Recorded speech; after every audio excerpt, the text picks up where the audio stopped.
যে জন নামাজ পড়ে না সে তো ফেরাউনের নানা, একবার আসুক কবরে তারে মজা দেখাবো। যে জন নামাজ পড়েনি সে তো শয়তানের নানি, একবার আসুক কবরে তাকে মজা দেখাবো। এই সঙ্গীতটি যখন শুনলাম, শোনার পরে একটি হাদিস আমার মনে পড়ল।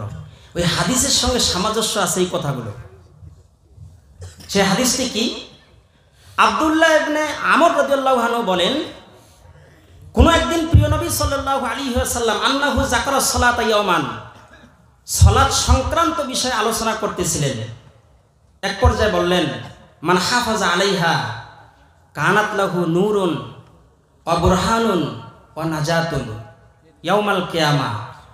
যে ব্যক্তি 5 ওয়াক্ত সালাত আদায় করবে, কিয়ামতের মাঠে সালাত তার জন্য নূর হবে, বুরহান দলিল হবে, এবং সালাতেই তাকে সুপারিশ করে জান্নাতে নিয়ে যাবে। ওয়া মান লাম ইউহাফিজ আলাইহা লাম ইয়াকুল লাহু নূরুন ওয়ালা বুরহানুন ওয়ালা নাজাতুন ইয়াউমাল কিয়ামা। আর যে ব্যক্তি নামাজ পড়বে না, কিয়ামতের মাঠে তার কোনো দলিল থাকবে না, তার নূর থাকবে না, তার কোনো সুপারিশকারীও থাকবে না।